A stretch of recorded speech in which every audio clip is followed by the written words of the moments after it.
Hi అండి, welcome back to our channel Sai మాట నానోట with are tips. నేను మీ దేవి. ఈరోజు వీడియోలో ముందుగా వారాహి అమ్మవారిని మనసులో ఒక్కసారి ధ్యానించుకుని వీడియోలోకి అయితే వెళ్ళిపోదాం. మీకు ఈరోజు వీడియో ఏంటి అంటే కనుక మనకు ఆగస్టు 28 శుక్రవారంతో కలిసి రక్షాబంధన్ రాఖీ పౌర్ణిమ వస్తుంది. ఇది అన్నా తమ్ముళ్ళు ఉన్నవాళ్ళు ఎంతో సంతోషంగా చేసుకునే రోజు.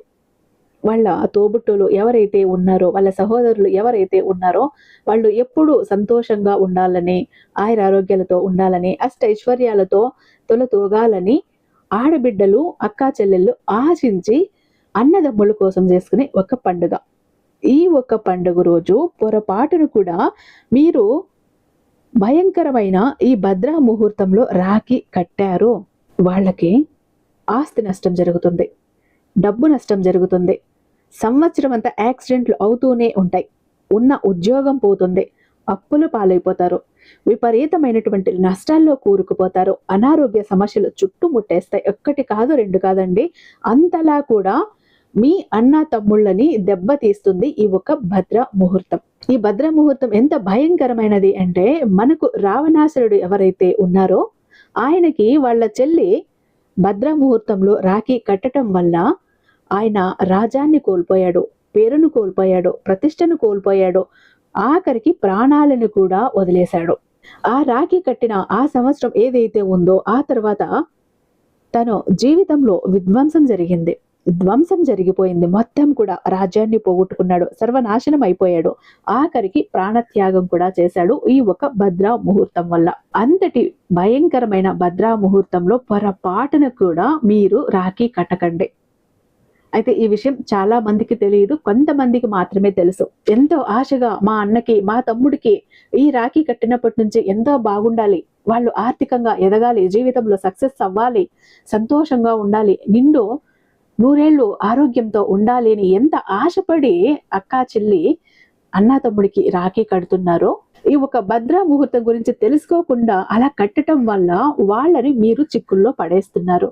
కాబట్టి ఈ భద్రా ముహూర్తం గురించి తెలుసుకొని రాఖీ కట్టండి. అలా కడితే వాళ్ళు ఎప్పుడూ కూడా ఆరోగ్యాలతో, అష్టైశ్వర్యాలతో జీవితాంతం బాగుంటారు. మీరు మంచి ముహూర్తంలో రాఖీ కట్టారంటే ఆ సంవత్సరం అంతా కూడా వాళ్ళకు సక్సెస్ వస్తుంది, లక్కు కలిసి వస్తుంది.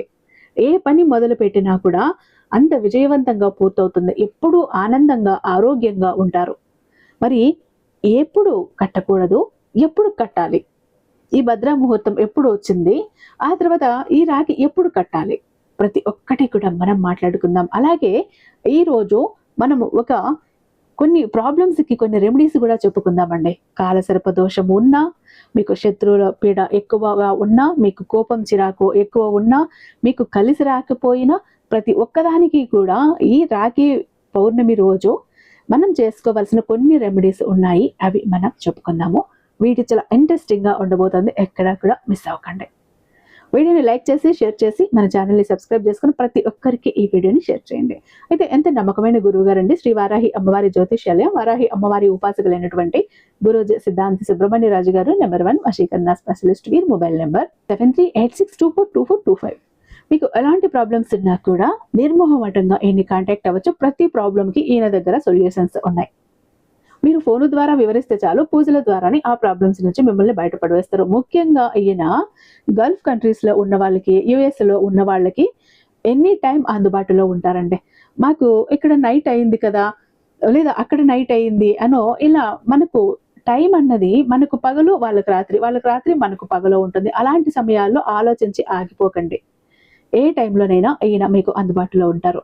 కువైట్ కావచ్చు, ఖత్తర్ కావచ్చు, దుబాయ్ కావచ్చు, ఎక్కడైనా కావచ్చు, ప్రతి ఒక్కరూ కాంటాక్ట్ అవ్వండి. అయితే ప్రేమ, పెళ్లి, ఉద్యోగం, రాజకీయం, విదేశీ ప్రయాణం, ధనం నిలకడగా లేకపోవటం, భార్యాభర్తల మధ్య గొడవలు, ఆస్తి తగాదలు, అప్పుల బాధలు, స్త్రీ పురుషులకు ఎటువంటి గుప్త సమస్యలున్నా నెంబర్ 1 వశీకరణ స్పెషలిస్ట్. అలాగే మీ ఇంటి మీద చెడు ప్రయోగం జరిగి ఉన్న నరదృష్టి, నరఘోష, సంతాన సమస్యలు, మానసిక సమస్యలు, గుప్త సమస్యలు, భార్యాభర్తల మధ్య, లవర్స్ మధ్య అనుమానాలు, అపార్థాలున్న, థర్డ్ పర్సన్ ఉన్న, అత్త కొడుల మధ్య సఖ్యత లేకపోయినా ప్రతి ప్రాబ్లంకి చక్కటి సొల్యూషన్ ఇస్తున్నారండి.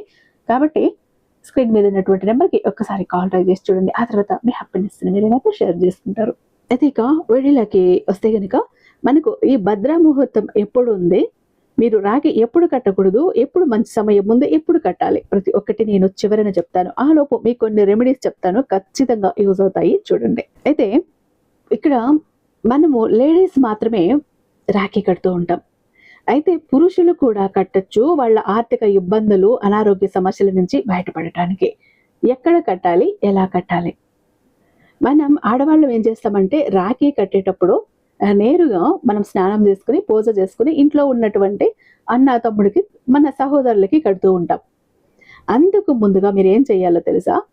మర్రి చెట్టు దగ్గరికి వెళ్ళి అక్కడ ఒక రాఖీ కట్టి రావాలి. అంటే ముందుగా మన సహోదరులు మన కష్టం వచ్చినప్పుడు వాళ్ళు ఎలా మనల్ని కాపాడతారో అదే విధంగా ప్రకృతి కూడా మనల్ని కాపాడి రక్షిస్తుంది. ప్రకృతి ద్వారా మనకి ఏమైనా కష్టాలు వచ్చే విధంగా ఉన్నా, అపాయాలు వచ్చే విధంగా ఉన్నా, అవి ఏవి కూడా మనకు రాకుండా ఈ ఒక్క రాఖీ మనల్ని కాపాడుతుంది. ప్రకృతిని మనము గౌరవిస్తే ప్రకృతి మనల్ని రక్షిస్తుంది. అలా మీరు చక్కగా పూజ అవి చేసుకున్నాక మర్రి చెట్టు దగ్గరికి వెళ్ళండి.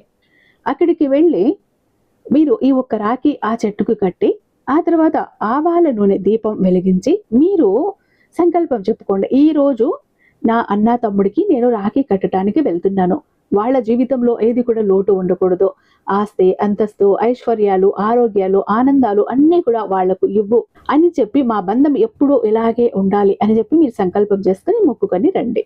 అయితే పురుషులు కూడా ఇదే విధంగా మమ్మల్ని చక్కగా కాపాడమని మీరు ఇలా మొక్కుకొని మీరు కూడా కట్టచ్చు. ఇక ఇలా కట్టేసి వచ్చిన తర్వాత మీ అన్నకో తమ్ముడుకో మీరు రాఖీ కట్టండి. అయితే ఇక్కడ కొంతమందికి కాలసర్ప దోషం ఉంటుంది. ఆ కాలసర్ప దోషం ఎన్ని పూజలు చేసినా, ఏం చేసినా కూడా కొన్నిసార్లు తగ్గకుండా ఉంటుంది. ఈ రాఖీ పౌర్ణమి రోజు మీరు ఏం చెయ్యాలి అంటే గనక, పచ్చి పాలల్లో కొద్దిగా నీళ్లు, కలకండ లేదా చక్కెర, పంచదార, పచ్చిపాలు, కలకండ, కొద్దిగా నీళ్లు 3 కలిపి ఆ చెట్టు మొదట్లో గనక మీరు పోసేసి వచ్చారు అంటే, పోసేసి మీరు ఇక్కడ ఒక మంత్రం చెప్పాలి. ఓం నమో భగవతే వాసుదేవాయ అనే మంత్రాన్ని 11 సార్లు చెప్తూ 11 ప్రదక్షిణలు వేసి మీరు వచ్చారు అంటే కాలసర్పదోషం నివారణ అవుతుంది. అంతేకాకుండా మాకు మర్రి చెట్టు అందుబాటులో లేదండి, మేమేం చెయ్యాలి అంటే, అక్కడ మీరు ఏం చెయ్యాలి అన్నది కూడా చెప్తాను. ఒకవేళ మర్రి చెట్టు మీకు అందుబాటులో లేదు అంటే ఇంటి దగ్గర తులసి చెట్టు ఉంటుంది. తులసి చెట్టుకి ఇదే విధంగా మీరు ఫస్ట్ ఈ రాఖీ అన్నది కట్టి అక్కడ ఆవాల నూనె దీపం కాదు, నేతి దీపం వెలిగించి అదే సంకల్పం ఇక్కడ చెప్పుకొని ఆ తర్వాత మీ అన్న తమ్ముడికి మీరు రాఖీ కట్టండి. ఇది మీరు ఎలా చేశారంటే సంవత్సరం అంతా కూడా వాళ్లకు ఏది లోటు ఉండదు, ప్రతి దాంట్లోనూ సక్సెస్ అవుతారు, చాలా మంచిగా ఉంటుంది. మీ బంధం, రక్త సంబంధం ఏదైతే ఉందో అది అలా కొనసాగుతూనే ఉంటుంది. ఎప్పటికీ కూడా మంచి స్ట్రాంగ్ రిలేషన్గా బాండ్ అవుతుంది. అయితే ఇక మీరు ఇంకొక రెమెడీ ఉంటుందండి మనకు కాలసర్ప దోషానికి. ఒక వెండి గిన్నె తీసుకోండి, చిన్న గిన్నె. ఆ గిన్నె నిండా కొత్తగా తీసుకొని వచ్చిన తేనె, మీరు ఇంతకుముందు వాడకుండా ఉన్నని కొత్త తేనె డబ్బా తీసుకొచ్చి ఆ తేనెని ఈ వెండి గిన్నెలో వేసి దాన్ని 14 గంటలు మీరు దేవుడి గదిలో పెట్టి వదిలేసేయాలి. దేవుడికి సంకల్పం చెప్పుకోండి, మాకున్న కాలసర్ప దోషం, ఎలాంటి దోషాలున్నా తొలగించేయమని. ఆ 14 గంటలు అయిపోయిన తర్వాత దాన్ని ఇంట్లో వాళ్ళందరూ కూడా ప్రసాదంగా స్వీకరించండి. ఇంట్లో ఉన్నటువంటి ప్రతి ఒక్క దోషము పోతుంది. కాలసర్ప దోషం ప్రతి ఒక్కరికి ఉన్నా కూడా వెళ్ళిపోతుంది. ఇదొకటి చేసుకోండి. ఇక ఆ రోజు ఖచ్చితంగా మీరు విష్ణువు ఆలయానికి వెళ్ళేసి అక్కడ పసుపు రంగువి ఏవైనా సమర్పించండి. అంటే బెల్లం కానీ, శనగపప్పు కానీ, పసుపు రంగు పువ్వులు కానీ విష్ణువు ఆలయంలో సమర్పించి వచ్చారంటే ఆర్థిక ఇబ్బందుల నుంచి బయటపడతారు, అప్పుల బాధల నుంచి బయటపడతారు. ఇక మీకు శత్రువులు ఎక్కువగా ఉన్నారు, భరించలేకున్నారు, కొద్దిగా సింధూరం కొనుక్కురండి. ఆ రోజు వెళ్ళి షాప్ నుండి లేదా ముందే కూడా తీసి పెట్టుకోండి. ఆ తీసుకెళ్లిన ఆ సింధూరాన్ని ఆంజనేయ స్వామి గుడిలో సమర్పించండి. అక్కడ ఇచ్చి తర్వాత అందులో నుంచి కొద్దిగా మీరు తీసుకోండి. తీసుకొచ్చి ప్రతిరోజు మీ ఇంటిల్లు పాది మీరు ఆ సింధూరాన్ని పెట్టుకుంటూ వచ్చారంటే మీకు శత్రుపీడ విరుగుడైపోతుంది.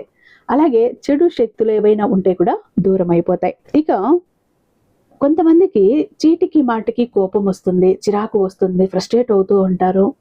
అలాంటి వాళ్ళు ఏం చేస్తారంటే ఈ శుక్రవారము పౌర్ణమి రోజున శివాలయానికి వెళ్ళి 5 తెల్లని వస్తువులని సమర్పించేసి రండి. చంద్రుడు శాంతి పడతాడు, అంటే శాంతిస్తాడు. అప్పుడు మీలో ఉన్న ఈ కోపము, ఆవేశము అన్నీ కూడా తగ్గి మీరు ఒక ప్రశాంతత స్థితికి వస్తారు. 5 వస్తువులు ఏంటి? పాలు, బియ్యం, పంచదార, అలాగే తెల్లని పువ్వులు, పెరుగు. ఇలా మీరు 5 తెల్లని వస్తువులు సమర్పించి వచ్చారంటే మీ పిల్లల్లో కూడా మొండితనం ఉంటుంది, కోపం ఉంటుంది, ఎదురు తిరగటం ఉంటాయి. ఇవన్నీ కూడా తగ్గిపోతాయి. అయితే ఇన్ని చెయ్యాలా మేము అంటే కాదు. మీకు ఇందులో ఏ ప్రాబ్లం ఉంటే దానికి తగ్గ రెమెడీ ఒకటి సెలెక్ట్ చేసుకొని మీరు చెయ్యండి.